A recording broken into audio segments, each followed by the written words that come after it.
Hello and welcome to the next update of Railway Room stroke Man Cave. As you can see, we've now laid all the floor tiles down that were recycled from work when we did the office refit. So what we've done here is we've done a walkway there, a ramp for she who must be able to get in with her chair, and then just that circle that was a bit more hard wearing, ensure that any dirt or anything gets brushed off on there rather than up and down the walkway. So we've done all of this. I've also left the train, also say the carriages, in roughly the same position again to give a perspective again of the size of this room. Hopefully it will be adequate enough for what I require and would like. Now what we're going to do is all along this side here is going to be out by about 2 foot, which means these brown tiles here you won't see because they'll be hidden underneath all the boxes and all the other bits and pieces. So all the way down this side is going to be 2 foot, and then along here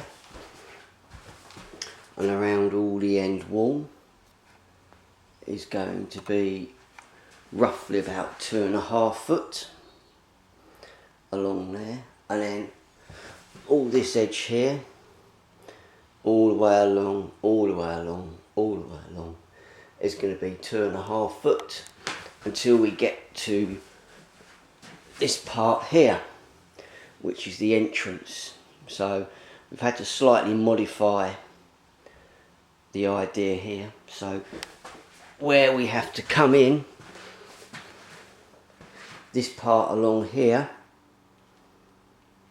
will all be 24 inches, 2 foot.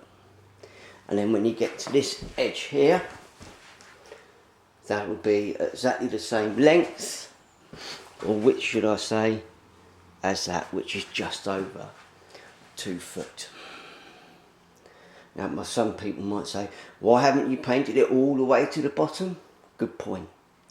Well, they're going to be hidden underneath the benches and also behind the cardboard boxes, because obviously it's going to be a bit of a storage area as well.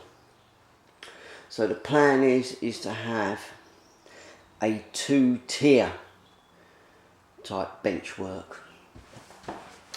One of them will be here, so that's going to be roughly the height of the layout to the top, and then underneath will be another layer all the way around, and also cutting across the door as well, where I'll have slide outs or maybe levered, I'm not sure yet. And I was thinking about a helix, which we'll get onto in a minute, or inclines. So what we're going to do now is have a look at what footprint a helix would have, and also how to think about having inclines instead of a helix, and what the foot space would be like for that as well, the footprint as you might call it. So that's what we're going to think of next, but in the meantime we're going to hoover and tidy up all round here, and then I'll give you another update later on. So it's TTFN for now.